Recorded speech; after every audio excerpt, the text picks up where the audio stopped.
Hello, fitness enthusiasts. I'm Sin with Mind Your Matters Redefining Fitness podcast at Sassfactor Fitness. And I'm here with you in this community where we are redefining fitness for ourselves to reconnect with self, increase energy, fulfill fitness potential, and restore the athlete within. While most of society has been conditioned to think that fitness is about food and exercise, what you are and are not eating, what specific exercises you're doing and how often, where you fall on some chart and how you look in a pair of shorts, you're different. You tuned in to a podcast called Redefining Fitness because you know that food and exercise are important, but you're not putting yourself in a state of constant deprivation and overtraining to reach an arbitrary goal. And I say arbitrary because many people's fitness goals are not designed for them as individuals, but instead for a general ideal everyone is trying to meet. You understand that exercise and nutrition have their place, but real fitness is much more than that. And even though you're entering into a community of like minds knowing these things, maybe you haven't quite figured out how to put it all together and apply it practically to experience the fitness gains you wish for yourself. So, in this podcast, we're going to talk a bit about what I believe are the 3 building blocks to forming a fitness foundation. It's an introduction to the strategies, tools, habits, and mindset I adopted and incorporated into my life to regain my fitness. It's also a way to help you shift perspective to create healthy relationships with self, others, food, and exercise, to restore optimal movement and function in your body, and to connect to something bigger to keep you focused when life gets rough. For those of you who don't know me, I'm a former competitive athlete who, after 20 plus years, turned weekend warrior with an appetite for endurance sports and obstacle course racing activities, because that was cool. And I'm also a first responder, and I've been for more than 2 decades. But over the last several years, I've been plagued by recurrent injuries, lingering pain, high demands on my time from career and caregiving responsibilities, all of which made staying active on a training plan and otherwise fit incredibly difficult. I experienced sporadic periods of condition and routine, often interrupted by a new injury or crisis of some sort, and I found myself wondering how to get out of the cycle. So I did what most people do these days. I turned to Google and I tried to internet search my way to a solution. And I found what you've likely found out as well. That most people think if they just knew a little bit more about superfoods or the right supplements or which days are best for lifting which body part at what time of the day, that everything would suddenly fall into place and their health and fitness situation would turn right around. But we know better. We've eaten all the right foods and avoided the other foods. We've implemented training several days a week, but we just aren't seeing the results the way we know we should by now. And we've been searching for something more. And around this time in my search is when I became a certified personal trainer with specialty in corrective exercise and fitness nutrition and a CrossFit certified level 1 trainer. And I put all that together, my formal training, my background in competitive sports, my job, and what I had found in my own experiences, put it together, and I made some progress. But something was still missing. And when I talked about it to people, these well-intentioned people in my life that love me so much gave rational reasons why the results seem harder to come by and kind of gave me some excuses to get out. You're getting older, and difficulty making gains is a part of it, they'd say. You have a family, so of course you can't work out like you need to, they'd explain. And you've got a demanding career, which you have to prioritize to make money and provide for yourself and your family, they reasoned. They gave me these and all the other justifications we've all heard so many times that make sense and sound good on the surface. But deep down, you can feel those reasons aren't the real barriers, and there's more inside of you trying to get out. And all of that comes with a level of guilt and shame for wanting more, for having the audacity to want to pour into yourself as much as you pour into other people and other things. And you don't want to look vain or selfish or lazy to other people for having tried or for being unable to figure it out. But I'll tell you what, no one should have to feel poorly about wanting more for themselves. especially when the result would mean being in a position to better pour into your relationships, your family, to play with your children and grandchildren, and to live a more fulfilling life. And I understand that feeling. For more than a decade, I was in the pain injury recovery cycle. You know the one where you keep pushing yourself and engaging in the activities you want to, even though your body is resisting and telling you to stop. You experience a great deal of pain during or afterward, and eventually end up injuring yourself from overuse. Yeah, overuse. Because you can reduce your activity and still have an overuse injury if the reduction isn't what you needed for your body in that moment. So you get benched by your body and end up sitting on a couch or laying in bed, sad, hurt, and frustrated, before mustering up the energy to get out and get moving again without having properly addressed whatever issue is nagging you, only to experience pain and get injured again. And the cycle repeats. Have you been there before? I have, quite a few times. And for me, it got so crazy at one point that the rigors of work had me in that cycle. So I wasn't even making it out the door for fun anymore. And I hated that place. Now, like I said, I'd been a competitive athlete throughout college and well into my 30s before entering into a profession that placed high demands on the body.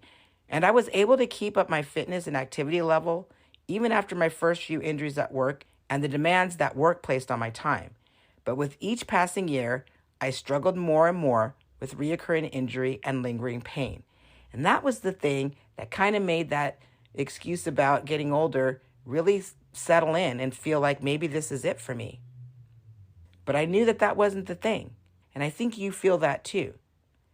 And maybe you've had this experience where people start looking at you funny for wanting to keep trying and for not having figured it out yet. And meanwhile, we end up suffering alone, inside, battling injuries, the roller coaster weight loss, weight gain of the same 20 to 25 pounds, exhaustion, and frustration without experiencing any real results. We have less energy to spend time doing the things we truly enjoy, being with friends, family, out in nature. Our work-sleep cycle becomes more and more disrupted, and it interferes with our ability to be active during the day and to take care of our responsibilities. And for me, that responsibility was caring for my ill and aging and very active parent on top of the things I had going on for myself.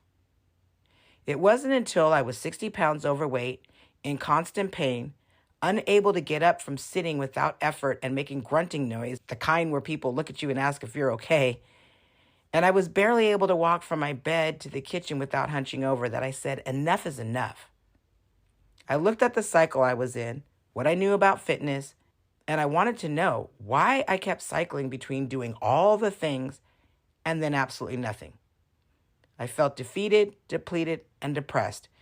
And I was sitting on my couch, and I just kind of screamed out in frustration and pain, why is this happening to me? And why won't what I've always done work anymore? And then I heard it. That still small voice inside, the one that always knows. And when you listen, never leads you astray. And it said to me, because your knowledge and drive aren't the issue. And I knew in that moment that not just my body, but my mindset and my spirit needed help too. There was a level of unrest and conflict within me that had been blocking my path, and I needed to fix it for the rest to flow. What I did next, I didn't have a name for yet, but I went all the way back to basics, beyond traditional models of exercise and nutrition that are meant for the masses, and I really took a look at me, my situation, how I felt, what life factors played a role in my energy and pain levels, what injuries I needed to focus on really getting properly healed before I started lifting, running, or whatever thing I thought looked like training. And when I put all of that together and looked at those things honestly and gave them the respect they deserved and started working through them instead of ignoring them and pushing them to the side, something magical happened. I started making progress. Now, I want to share with you the process that worked so well for me and for others who were open to make the journey through their situations with me. But before I get into it, I want you to think about your situation. I mean, really dive into it. It's just you, and no one's in your head. So take the gloves off and be really honest with yourself. What's standing between you and what you know you need to do? What pain or injury do you have lingering that you haven't addressed? And what time limits are you afraid to tinker with out of guilt for not being there for someone or something else, like your job or kids or spouse? And what thoughts or ideas are leading you to believe that you've passed your prime and real fitness is beyond your reach?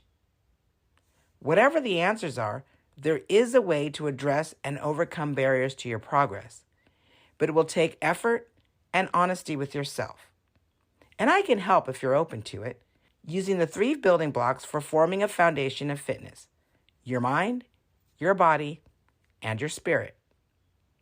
An issue in any of these areas will impact the others and make progress way more difficult to attain and sustain.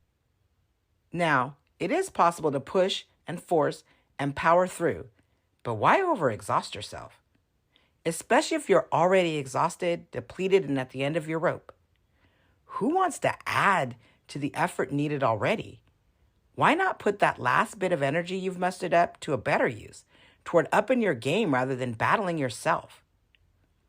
The truth is, some people get comfortable in their discomfort and will keep using a model they know won't work because it hasn't worked. And let me tell you, it won't suddenly work the 1,000,001st time you try the exact same thing. Something needs to be adjusted. Otherwise, we're going to stay in cycles of confusion and frustration until we're willing to accept what is. So, what's your situation? What's your story? Think about it as we get into the 3 building blocks and how they operate.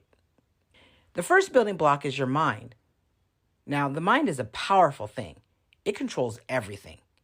It was designed to work on us and our issues even when we're not aware it's doing its thing in the background. And whatever it focuses on, it magnifies as it tries to solve, usually from a position of protection, which means it's looking for what's not working and what's wrong rather than what is working and what's right. And this is meaningful because science has shown that focusing on the negative puts us in a downward spiral and in a direction we usually don't want to go. Certainly not the direction we set out to travel toward our goals. And in order to get back on the path, we need to retrain our minds to work for us rather than against us as it solves our issues. The way to accomplish that is to first reconnect with self and shift perspective to create healthy relationships with self, others, food, and exercise. The second building block is the body. This is the area we spend most of our time trying to change. Let's be honest. All of our efforts are singularly focused on trying to make adjustments to get our bodies in the shape we desire. It's the thing traditional and trendy models of fitness focus on also. How to manipulate things to get to some ideal that usually isn't really what we need as individuals. I mean, what good is it if you can bench 300 pounds, but can't walk up a flight of stairs without pain? Or you look fantastic in that outfit or suit, but you can't play with your kids without running out of energy, and you can't fall or stay asleep to save your life. Or everything looks great on the outside, but you feel run down and your blood pressure is through the roof. The issue is, we don't always go about working on our bodies in the best way. And that's evidenced by the number of people who are actively and continually struggling with getting and staying fit and healthy. One key is to understand that for the body to move with ease doing the things it does for us automatically, like breathing, sometimes your ability to breathe well is rooted on your body's inability to move the way it needs to if posture and muscle function is off. And to allow for gains in strength, stability, and stamina, we need to first ensure the body's moving and functioning in a way it was designed to do. Many people attempt to apply training protocols to a body that's not moving properly. This is a recipe for eventual pain and injury. So the first thing we want to do is restore optimal posture, movement, and function before beginning intense training. And the last building block is the spirit. Now, this is the place many people raise an eyebrow, or 2 eyebrows. What has the spirit got to do with fitness? Well, think about it. When is the last time something big happened and you couldn't dig any deeper within yourself and you needed help from someone or something else? When life is toughest, we need more than ourselves to get through it. None of us do it alone. We weren't designed to work in isolation, and we don't maximize our potential all by ourselves. Our greatest rewards and achievements come in, around, and with the collaboration and support of community. In fact, one of the first things a therapist will suggest to help combat depression is to help someone or something else, to place your energies on giving and gratitude. There is science to support the fact that people feel most at peace and fulfilled when they operate from a place of gratitude and service to others. And when we're at peace and fulfilled, life feels more effortless, our time easier to manage, and routines easier to maintain. So the goal in this block is to replenish your spirit by relating and connecting to something bigger. Over the next few weeks, we will dive into each of the building blocks, unpack them, and learn how to improve these areas to help improve your ability to create habits that further your fitness goals rather than hinder them. If you want to hear more, and if you want to reconnect to self, increase energy, fulfill fitness potential, and restore the athlete within, then please subscribe and get ready for the ride. Until next time, this is Sin at Sassfactor Fitness, reminding you to mind your matters.